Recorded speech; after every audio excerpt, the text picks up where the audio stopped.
Amigos de Aquí me quedo Perú, estamos nada menos que con Reinaldo Arenas. Esta situación es importante, ¿por qué? Porque es una especie de revisión a los archivos vivos de lo que es el teatro, de lo que es la actuación, de lo que es la cultura en el Perú.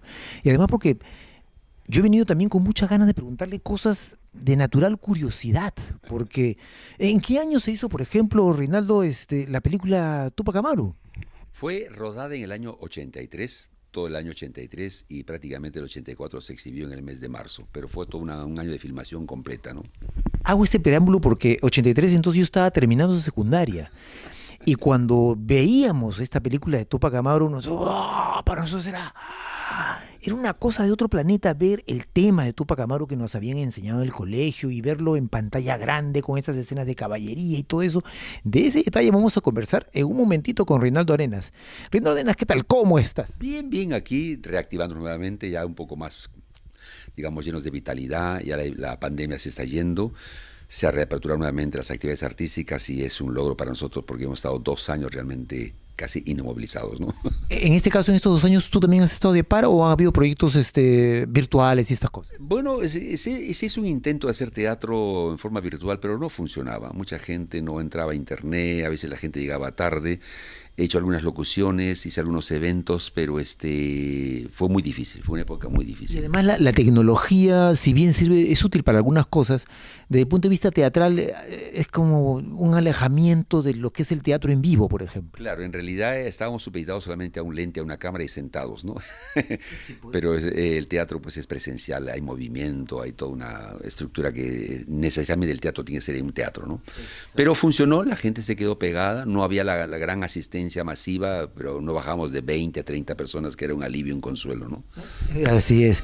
Todo esto, amigos, ha sido un preámbulo, porque en realidad con Reinaldo Arenas tendremos para hacer un programa, varios programas, varios programas.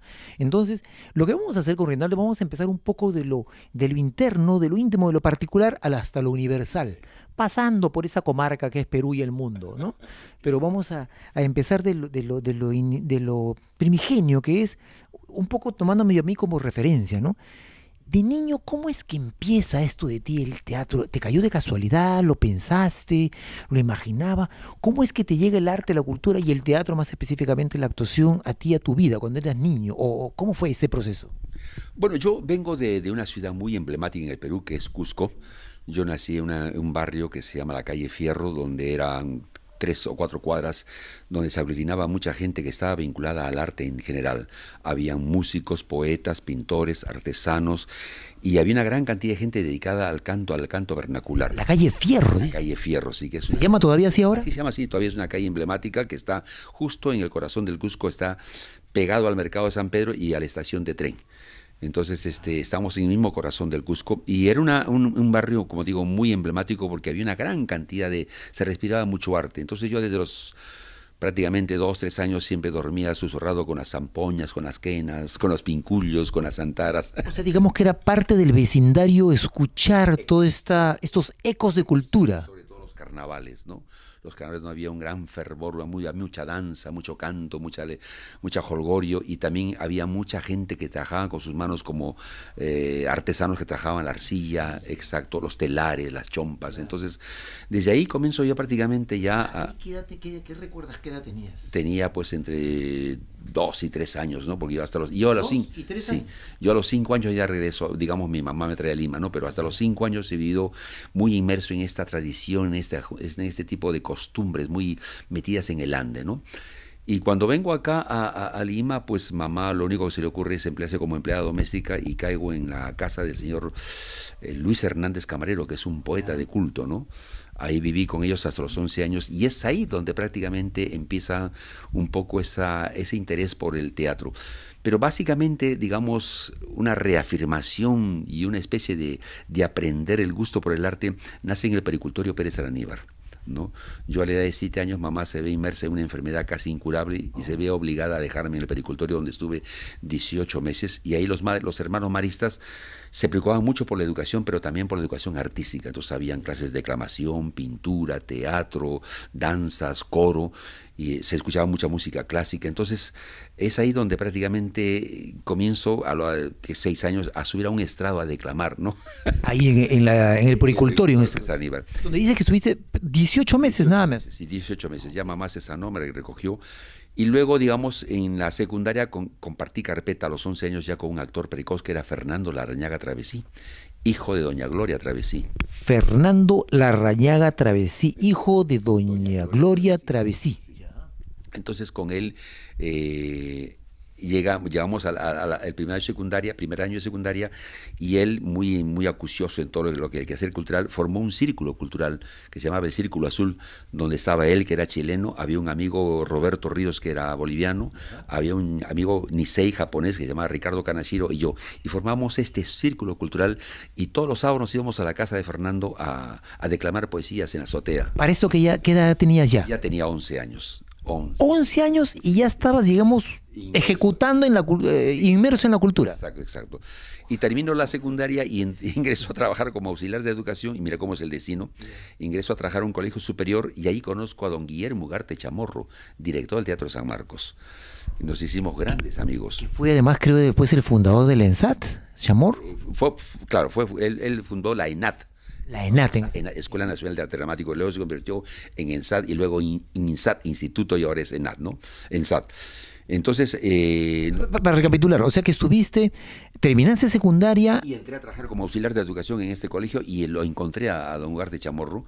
Era un hombre muy explícito, muy grandilocuente, hablaba sobre teatro griego, hablaba sobre Sófocles, Eurípides, Aristófanes, con una verborrea grande, y me apasionaba. Y entonces yo ya tenía el bichito del teatro, y le digo... Don Guillermo, a mí me encanta el teatro, le digo, pero no sé si tengo talento, me gustaría estudiar y a ver qué pasa en el futuro. Me dijo, no te preocupes, hijo, yo tengo unos amigos que tienen la mejor academia de teatro en Lima, que es Histrión Teatro de Arte, de los hermanos Velázquez. Histrión Teatro de Arte, el famoso Histrión de los hermanos Velázquez. Al costado del Colegio Guadalupe, ¿no? Para eso que ya tenías, porque al entrar a trabajar como auxiliar, ¿ya qué edad tenías? Tenía 23, 24 años, ¿no? Sí, entonces prácticamente con él me dijo, yo le dije, mire, don Ugarte, yo no tengo plata. No te preocupes, hijo, yo te voy a hacer que te beque, me dijo. Anda con mi tarjeta. Y fue histrión y me recibió Salazar Bondia, ¿no? Sí. Mira cómo es el destino, ¿no? A ver. Si usted viene de señor Guillermo Ugarte Chamorro, me dijo, no, vamos a probar, pues, total tiene la beca, me dijo, pero sí, me dijo, no puede faltar y tiene que esmerarse, me dijo, porque esto no es un juego. No se preocupen, ¿no? Pero ¿se dan cuenta, señores, cómo es que esto tiene para varios programas? Porque, mire, estamos recién en la veintena de años, acaba de terminar secundaria, y ya hemos pasado por Larrañaga, el poeta. Actor. Sí, Fernando Larrañaga, el poeta Luis Hernández Camarero. El de poeta Camarero, Luis Hernández Camarero, la casa, ¿no? Donde vivías también. Imagínate. Chamorro, o sea, de personalidad en personalidad, Dios mío. Es que era como una postas ya planeadas. Y ahí pues encuentro a esos grandes actores como, César Ureta Alcántara, Ernesto Ráez Mendiola. Y César me dice, pues mira, Reinaldo, esto es una academia, esto es un taller, me dijo, pero si tú quieres abrazar la carrera, sería bueno que te presentes al INSAT, al Instituto Nacional de Arte Dramático. Me dijo, no te preocupes, yo te preparo, compra tu prospecto y yo te preparo. Ah, lindo, ¿no? Entonces... Y estaba todavía en la veintena de años. Claro, estaba culminándole el ciclo vacacional en Histrión Teatro, porque empezábamos en enero y terminábamos en abril. En Histrión Teatro. Exacto. Así que me preparé y ingresé, y desde que salí de la escuela pues vengo trabajando sin parar en todas las áreas, ¿no? Teatro, cine, televisión. A partir de esa contundente primera etapa que fue una... Egresé el 76 de la Escuela de Arte Dramático y vengo trabajando sin parar hasta ahora. Ya tengo 78 años y no paro. Wow, ven, señor, un respiro. Ya regresamos con Reinaldo Arenas. ¿Qué tal ruta? ¿Qué tal ruta? Ya regresamos. ¿Sabes, hija? Allá, del otro lado del río, hay algo. Creo que ha llegado el momento de compartir con ustedes la verdad de mi búsqueda y pedirles que me ayuden. Y mi deber como apóstol es ayudar a este hermano. Yo te voy a apoyar. Entender que este pueblo no entiende de esas cosas. Estamos aquí nuevamente con Reinaldo Arenas viendo un poco la ruta de vida, de arte y cultura que ha tenido, ¿no? Y en la filmografía de Reinaldo tiene ya como he visto que hay, para menos las que están registradas, hay por lo menos 16 películas y una teatrografía, supongo que incontable. ¿Cómo graficas tú, cómo ordenas tú en tu mente todo este trajinar por los filmes y el teatro? ¿Qué es lo que más recuerdas? ¿Cómo lo ordenas tú en tu vida todo esto? Bueno, al principio fue una tarea bien complicada porque al ingresar a la escuela te exigían mucha disciplina. Y eso te va formando una entrega, una pasión y un amor por lo que haces, ¿no? Un acapite chiquitito. Con esto de la disciplina, esto de la voz, ¿siempre la tuviste así? ¿Te la formaron? ¿Cómo fue? Porque la voz de Reinaldo Arenas es famosa. Reinaldo Arenas. Sí. ¿Cómo fue? No fue una formación, yo creo que fue una formación y, dicho sea de paso, les di mucho trabajo a los profesores de impostación de la voz, llámese Carmen Chávez, Romeo Solís. Yo al principio, como era un muchacho provinciano, tenía muchas taras, muchos problemas, muchos rollos en la cabeza, era un ser demasiado hermético, no comunicativo, y era tan tímido que me costaba hablar. ¿No? Entonces, yo me acuerdo que me decían, no te entiendo nada, habla más alto, y me resondraban, ¿no? Pero la constancia, la perseverancia, el entender, digamos, la importancia de la palabra en el teatro, fue prácticamente un poco trabajando con los años y bueno, también un poco la disciplina, el no fumar, el no tomar, el cuidar tu instrumento de trabajo, que es un poco la herramienta básica de tu trabajo, ¿no? Exacto, la herramienta del actor es todo el contenido de lo que quieras expresar, las emociones que tienes que también, como decía Artaud, ser un atleta de las emociones, pero esas dos cosas no funcionan, pues amigos, si no tienes un cuerpo en donde usarlo. La conciencia de que realmente necesitas un cuidado, ¿no? Porque la Carmen Chávez me decía, mira Reinaldo, sí, Carmen Chávez, la persona. El tabaco es totalmente nefasto para la voz, el alcohol también, el aguardiente, esas cosas.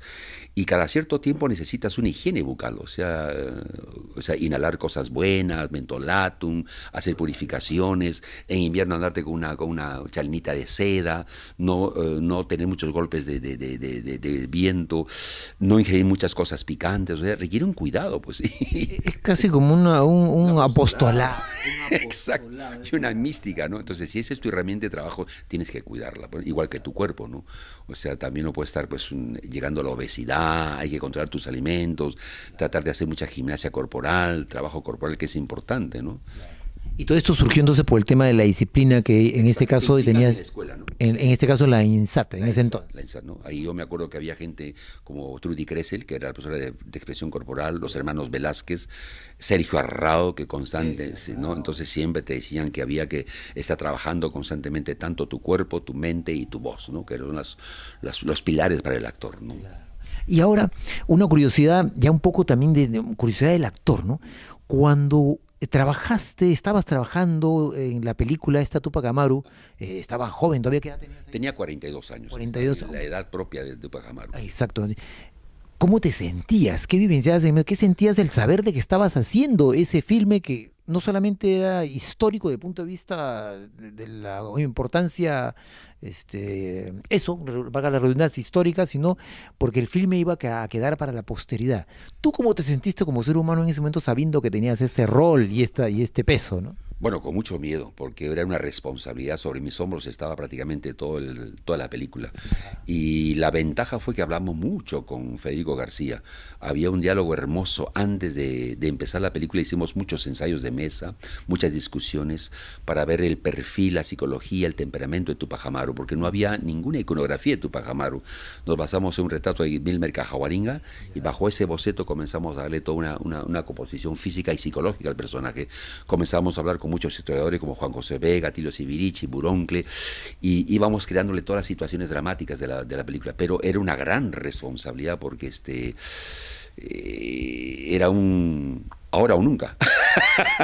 Claro, ya estaban metidos en el proyecto. Entonces, Fico me decía, por favor, Reinaldo, tienes que estudiar tu personaje y cada escena vamos a trabajarla juntos. Y era hecho, ¿no? Empezamos a empezar a rodar y había por lo menos un par de horas ensayando, digamos, toda la atmósfera que se quería, la temática, el ritmo, las intenciones, pero era un trabajo muy depurado.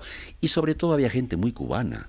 había gente que venía de la escuela de la Salto, de la escuela de cine de Cuba, Cubanacán, ¿no?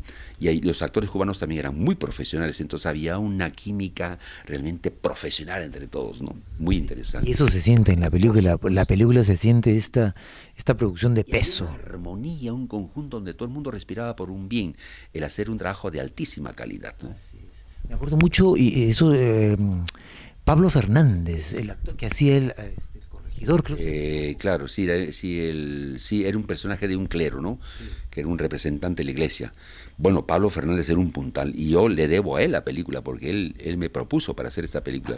Sí, es toda una historia larga que, bueno, habría que contarla en 3 días. Pablo Fernández, y por coincidencia de la vida, es hermano de Oscar Fernández, que era un cura verdadero, un cura que fue mi padrino de nacimiento, entonces, y es de la familia de los Ricardo Fernández. Entonces yo a veces me siento orgulloso. Oscar Fernández, mi padrino, que es hermano de Pablo Fernández, el actor. Extraordinario hombre, Pablo Fernández. Yo me acuerdo que hombre para más dedicado a la... Mira, estábamos en el Cusco y él se levantaba a las 7 de la mañana en Cusco, en frío, a hacer todo un trabajo corporal. Como era bailarín, se ponía su malla ahí en la... ¿Pablo Fernández era bailarín también? Sí, era bailarín. Las cosas que uno se entera con eso, la historia. Y comenzaba a hacer sus pasos, comenzaba a calentar todo su cuerpo y a veces incluso salía a correr. Y después del desayuno calentaba su voz, que tenía una voz prodigiosa, ¿no? Muy linda su voz, sí. Y siempre leyendo, siempre cosas muy alusivas al teatro, a la técnica actoral. Un tipazo. Tenemos todos que volver a ver Túpac Amaru para vivenciar un poco, después de esta narración, toda esta producción. Ya regresamos con Reinaldo Arenas.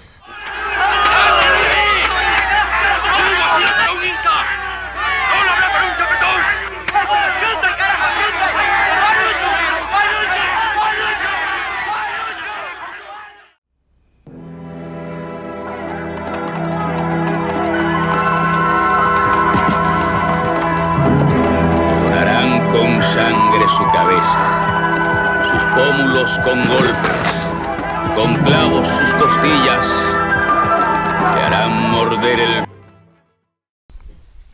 Regresamos con Reinaldo Arenas y ya saben, para todos aquellos también que quieran encargarse del trabajo cultural, la reportería o que quieran, estén planeando algunos proyectos culturales con diversos actores de Lima, ojo, atentos a esta entrevista porque cuando hablamos con actores de los años de trabajo y de la talla de Reinaldo Arenas tenemos para varios programas. Entonces, ahora por ejemplo, el exterior. Nosotros actores a veces... por proyectos X salimos al exterior por películas, por grabaciones, por teatro. Entonces, en tu caso, ¿qué es lo que más recuerdas de tu trabajo en el exterior? A mí me caló un trabajo muy lindo que hicimos en el año 92 en Alemania y Polonia. En el año 92 se encasilló una famosa frase que decía 1092, encuentro de dos culturas.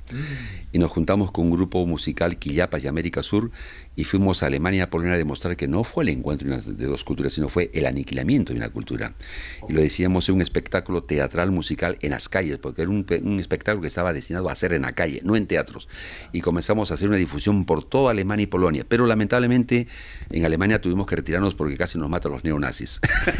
Sí, siempre han estado, ¿no? Sí. Antes y ahora siempre han estado. Y nos fuimos a Polonia y le dimos 2 vueltas a toda Polonia contando esa historia. Yo me fui solamente por 15 días y me quedé 7 meses contando esa historia. Fue gratificante porque ahí también un poco como que se reafirmó mi afición y mi hobby por la música latinoamericana, ¿no? Donde comencé a tocar instrumentos de viento como son tarcas, pincullos, pututo, guacrapucras, moseños, ocarinas, antaras. ¿Ocarinas son estas que son como gorgojitos con huequitos? Claro, las ocarinas son, digamos, unos instrumentos hechos de tierra, sí, que tienen las mismas notas musicales, pero que tienen un sonido, depende. Hay sonidos muy agudos, como también hay sonidos muy graves. Hay ocarinas de diferentes tamaños, ¿no? Y los moseños, los pututos, las ocarinas, las zampoñas, los toyos, los semitoyos, ¿no? En el trabajo teatral me ha tocado un poco tocar hasta semitoyo, porque toyo ya es una cosa inmensa. Sí.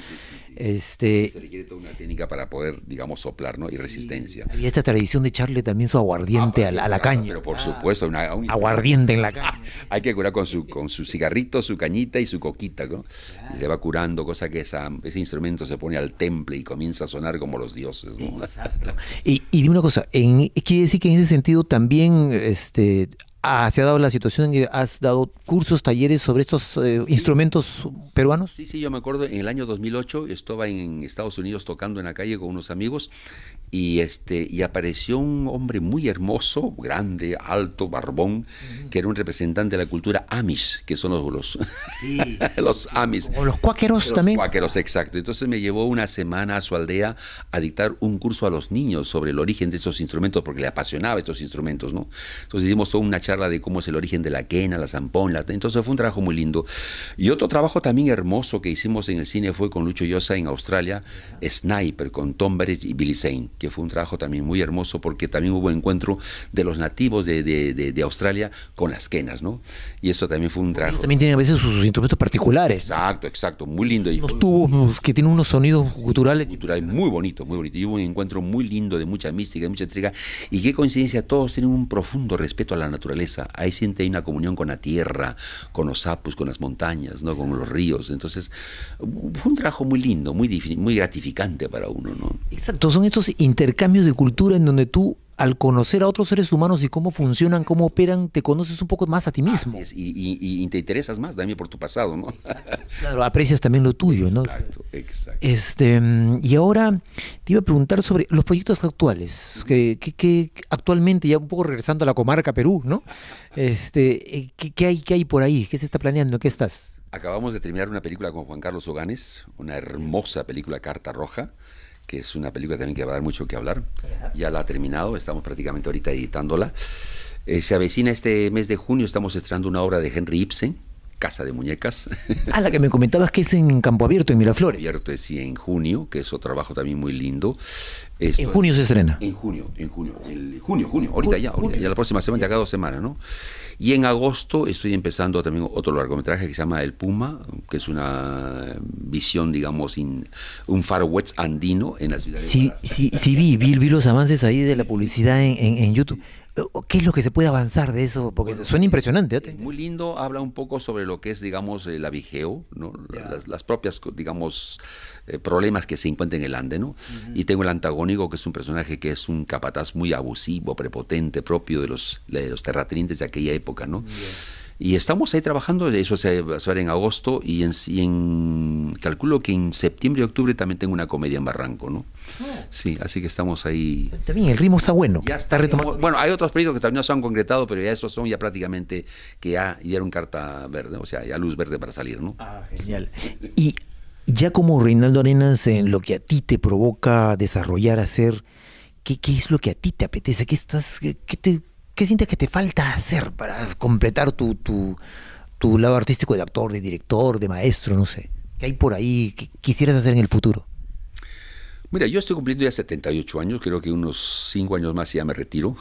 ¿Tanto sí? No. Sí, ya hemos trajinado muchísimo, ¿no? Pero sí sueño en ir a pasar mis últimos días a Cusco, por ejemplo, ¿no? Tengo una casita ahí, ya quiero dedicarme un poco a otras cosas. Me encanta mucho la artesanía, trabajos en arcilla, ¿no?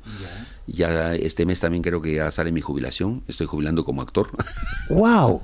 Sí, ya presenté mi solicitud, ya están prácticamente en camino, tengo más de 30 años de aportación al seguro, entonces hay otros planes, digamos, ya que están más enlazados con la tercera edad. Es como un retorno a las raíces. Exacto, sí, me encanta mucho. A mí Cusco me parece un país, digo, una ciudad muy importante para vivir y comenzar a saborear toda esa esencia andina. Y ojalá se puedan hacer cosas en Cusco. Cusco no ha perdido su magia, de todos modos. No, sigue siendo una ciudad muy especial, ¿no? Pero y me gustaría sí tener, digamos, un espacio en Cusco, un pequeño local donde podamos hacer teatro, pero teatro, digamos, andino, ¿no? Que tenga que ver, o sea, revalorar, rescatar nuestras mitologías, nuestras leyendas, nuestros mitos, nuestras fábulas, y hacer teatro andino en Cusco, ¿no? Yo creo que va a ser de todos modos ineludible que por más que estés en tu retiro, en el Cusco, por ahí, vas a mantenerte comunicado con el mundo universal de la cultura, con todos los actores jóvenes, los proyectos y todo. ¿Y a dónde estamos yendo, crees tú? Porque con todo lo que está pasando, esta crisis, la guerra, tú ya como ente cultural, ¿a dónde sientes que estamos yendo como humanidad, como sociedad? ¿A qué deberíamos estar alertas? Bueno, yo creo que hay un caos total, ¿no? Hay mucha gente que se está preocupando mucho por un crecimiento económico, pero nadie se preocupa por un crecimiento espiritual. Por ejemplo. ¿No? Entonces yo creo que el ser humano se está autodestruyendo y hay falta un mayor apego al ser humano, una mayor los principios de solidaridad, desprendimiento, reciprocidad, ¿no? Que se han perdido. Entonces yo creo que es importante que ya empecemos a recuperar esos elementos. Esa generosidad. Exacto. El ser humano se ha vuelto muy egoísta, muy prepotente, ¿no? Muy anarquista. Entonces yo creo que hay que comenzar a darle la vuelta a la tortilla, ¿no? Para apuntar a ese lado, ¿no? A los jóvenes, ¿qué les decimos, Reinaldo, a los jóvenes? Que a veces nos sacan canas verdes, ¿no? Nuestros alumnos, ¿no? Paciencia, disciplina, entrega, estudio. Dedíquense a estudiar, trácense sus metas a corto, mediano y largo plazo, pero sobre todo, identidad. Yo creo que es muy importante tratar de ser auténticos, únicos. Y yo creo que cuanto más seamos auténticos vamos a lograr lo que es la famosa coherencia, o sea, ser originales, no remedemos a nadie, toda imitación no conduce a nada bueno. Este es un país riquísimo, debemos sentirnos orgullosos de lo que somos, tenemos un pasado maravilloso y acercarnos a nuestra historia, amar nuestro arte y apoyar a nuestros artistas peruanos. Reinaldo Arenas, esto es el comienzo, vamos a tener que tener más espacio con Reinaldo Arenas. Muchachos, aquí me quedo, Perú, ahí nos vemos. Pajarín cama. La televisión es un poderoso instrumento para culturizar, hermano. Es un vehículo grande de cultura. Tú a través de la televisión puedes tomada por los capitales, exacto. Y a propósito para embrutecer a una nación, ¿no? Porque no ¿qué cosa es la televisión peruana ahorita? Es nociva 100%. Hay como un direccionamiento. Exacto. A propósito, ¿no? Claro. Entonces, mientras más te llenen de cosas así absurdas, obscenas, liminosas, tiene más éxito, ¿no? Ese programa, por ejemplo, ¿cómo se llama? Hablando huevadas, ¿cómo es el éxito que tiene? ¿Verdad? Bueno, y que tiene su último escándalo. Y es grosero, y anda a ver la cantidad. Se han comprado el Canut. Se han comprado con esos los 10 primeros programas, han comprado el Canut. Esa noticia sí que es medio complicada. Y entonces se han comprado el Canut. Así, chan. ¿Te refieres a ese programa? ¿Es la producción de ese programa se compró? O sea, sí, bueno, no tienen dónde hacer. Ya, compramos el Canut, ¿cuánto era? Tanto, ya lo compramos, ahí vamos a hacer. Se lo han sacado. ¿Ahí donde está Efraín? Estaba Efraín. O sea, que ya no está Efraín. Entonces, mira ese programa que puede vender. Con razón, ¿verdad? Porque cuando veo algunas emisiones en internet, los veo en un teatro, exacto. Yeah. Porque la gente está acostumbrada a ese tipo de cosas. O sea, los han acostumbrado. Pero tú ves otro programa, no sé, por ejemplo, qué sé yo, han sacado costumbres, por ejemplo, en el sitio ya no hay la función de la palabra que tenía, por ejemplo, Mario del Negri, ¿no? Que era te voy a decir que Mario del Negri decía, yo para estar acá tengo que pagar mi espacio, o sea, no tengo auspiciadores. Exacto, imagínate. Tenía un otro modelo de negocio, claro, pero era pero es que el gobierno batallaba contra el gobierno tiene que dar, digamos, ese tipo de programas donde se sustente. La televisión es un poderosísimo movimiento de cultura, es un instrumento poderosísimo para llegar a toda la gente a través de concientizar, valorar muchas cosas y sobre todo resaltar la cultura. No, todo es payasada, todo es mariconada, todo es chisme, todo es morbo y así no avanzamos. Y eso tiene que ver con lo que dijiste en la entrevista, que con el tema de la identidad. Exacto.